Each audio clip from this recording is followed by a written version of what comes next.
Bon, eh bien, il y a une expression qui me fait souvent sourire et qui fait réfléchir.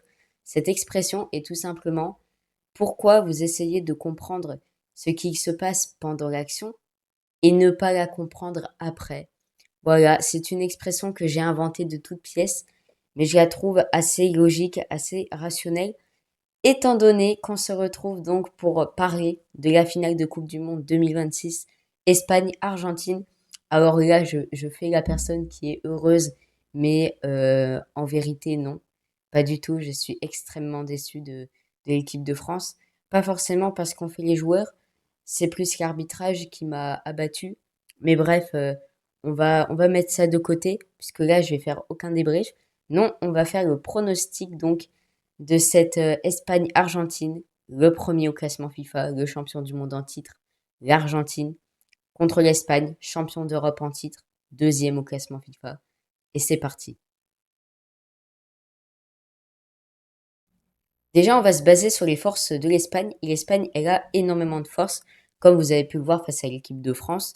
Une équipe d'Espagne qui arrive à garder le ballon, qui arrive à jouer dans les petits espaces comme ça, qui met souvent une grosse pression, en tout cas à l'équipe qu'il a en face. Voilà, c'est une équipe qui sait s'habituer clairement au style de jeu des autres. Tu gardes la balle, pas de souci. L'Espagne va s'adapter et va essayer de t'avoir en contre. Tu leur laisses le ballon, et bien l'Espagne, là, ils s'en raffolent comme ils l'ont fait face à nos Bleus. Et ça va partir dans tous les sens. Et du côté de l'Argentine, on les attendait pas forcément à ce tournant précisément, puisque les Argentins jouent en 4-4-2 depuis le début du tournoi. Mais là n'est pas le plus important. Le plus important à savoir sur cette équipe d'Argentine, c'est que c'est une équipe, on pouvait se dire oui, elle est dangereuse. On pouvait se dire oui, forcément, elle peut faire mal, mais au vu de ce qu'on a vu d'elle depuis le début du tournoi, c'était pas une équipe rassurante. Elle n'a pas eu une adversité énorme, mais il y a eu cette demi-finale contre l'Angleterre. Beaucoup ont été mentis sur ce match en voyant l'Angleterre passer. Moi aussi, je la voyais passer. Mais voilà, cette équipe d'Argentine qui a su se taire, pas en faire trop, et qui se reposait encore une fois sur Lionel Messi, un joueur exceptionnel, c'est l'arme numéro un. Autant l'équipe d'Espagne, tout le monde peut être dangereux par leur capacité à créer, à jouer dans les petits espaces.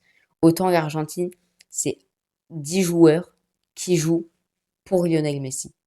Voilà. Et Lionel, il leur envoie tout ce savoir, toute cette expérience qu'il a acquis au fil des années. Et maintenant, voilà, si on regarde les face-à-face donc entre les deux équipes, il n'y en a pas eu beaucoup dans l'histoire du foot. Franchement, ça m'a étonné.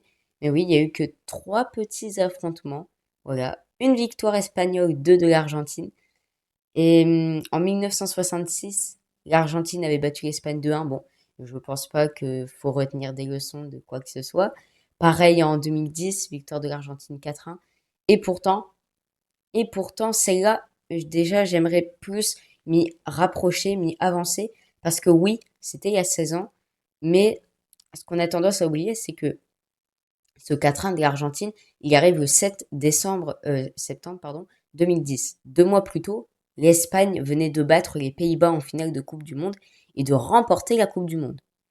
Donc ça veut dire que juste après la victoire finale de l'Espagne qui avait été écrasante, qui était dans son âge d'or, âge doré, c'est pris 4-1. Et après on arrive à 2018 et là franchement c'était une déroute totale.